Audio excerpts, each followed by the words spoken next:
Breaking చూస్తున్నాం. National Herald కేసులో సోనియా గాంధీ, రాహుల్ గాంధీల పేర్లు చేర్చడంపై కాంగ్రెస్ శ్రేణులు నిరసనల బాట పట్టాయి. నేడు బషీర్బాగ్ ఈడీ ఆఫీస్ ఎదుట టీపీసీసీ చీఫ్ మహేష్ గౌడ్ ఆధ్వర్యంలో ఆందోళన తెలపనున్నారు.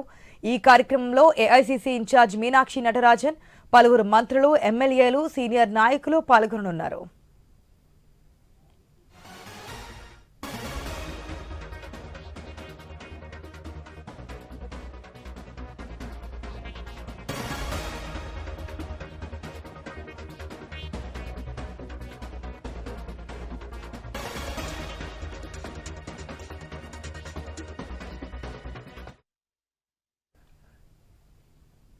నిన్న మనం చూస్తున్నాం ఏదైతే నేషనల్ హెరాల్డ్ కేసులో మనీ లాండరింగ్ జరిగిందంటూ కూడా ఛార్జ్ షీట్లో తొలిసారిగా కాంగ్రెస్ అగ్రనాయకులు సోనియా గాంధీ, రాహుల్ గాంధీ పేర్లను అయితే చేర్చడం జరిగింది. దీనికి సంబంధించి దేశవ్యాప్తంగా కాంగ్రెస్ నాయకులు ఈడీ కార్యాలయాల ముందు ధర్నాకైతే పిలుపునిచ్చారు. తెలంగాణ స్టేట్లో కూడా మహేష్ కుమార్ గౌడ్ ఆధ్వర్యంలో అయితే ఈ ధర్నాలకు పిలుపునివ్వడం జరిగింది. పూర్తి అప్డేట్స్ మా స్పెషల్ కరెస్పాండెంట్ సునీల్ ద్వారా తెలుసుకుందాం. సునీల్, నేషనల్ హెరాల్డ్ కేసులో సోనియా గాంధీ, రాహుల్ గాంధీలపై ఈడీ ఛార్జ్ షీట్ నమోదు చేయడాన్ని ఏఐసీసీ నిరసిస్తుంది. దేశవ్యాప్తంగా ఆందోళన కార్యక్రమాలకు కూడా పిలుపునిచ్చింది. అందులో భాగంగా ఈ రోజు టీపీసీసీ ఆధ్వర్యంలో ఈడీ కార్యాలయం ముందు ధర్నా చేయబోతున్నారు. ఉదయం 10 గంటల నుంచి ధర్నా కొనసాగబోతోంది.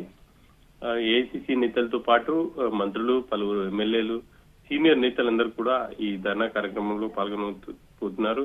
ప్రధానంగా ఈ నేషనల్ హెరాల్డ్ కేసుకు సంబంధించి ఇటు సోనియా, రాహుల్ గాంధీలపై ఈ కేసులో ప్రభుత్వం కక్ష సాధింపుకు పాల్పడుతుంది, వాళ్ళ ఆనవాళ్ళు లేకుండా చేయాలనే ప్రయత్నంలో భాగంగానే కేసుల పేరుతో వేధిస్తుంది అని చెప్పేసి కూడా కాంగ్రెస్ నేతలు బీజేపీపై విమర్శలు చేస్తున్నారు.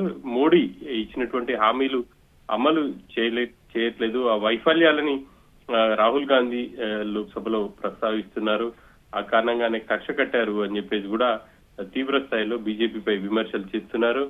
ఇక ఎవరైతే బీజేపీకి వ్యతిరేకంగా మాట్లాడతారో వాళ్ళపై ఈడీ, అదేవిధంగా సిబిఐ కేసులు నమోదు చేసింది. కేసుల పేరుతో వేధిస్తున్నారు, ఏళ్ల తరబడి వాళ్ళని విచారణ పేరుతో కక్ష సాధిస్తున్నారు అని చెప్పేసి కూడా కాంగ్రెస్ నేతలు అయితే తీవ్ర స్థాయిలో విమర్శలు చేస్తున్నటువంటి సిచ్యువేషన్ అయితే ఉంది. ఇక ఈ కేసుకు సంబంధించి ఈ నెల 25వ తేదీన ఢిల్లీ పాటియాలా కోర్టులో విచారణకు రాబోతుంది. ఈ క్రమంలో ఆ కేసు నమోదు చేయడాన్ని, ఈడీ ఛార్జ్ షీట్ నమోదు చేయడాన్ని నిరసిస్తూ కాంగ్రెస్ అయితే ఇటు ఆందోళనకు పిలుపునిచ్చింది. నిన్న అన్ని జిల్లా కేంద్రాల్లో కార్యక్రమాలు చేపట్టారు. ఈ రోజు ఈడీ కార్యాలయం ముందు ఈ నిరసన కార్యక్రమాన్ని అయితే కొనసాగిస్తున్నారు. Right Sunil, thanks for the update.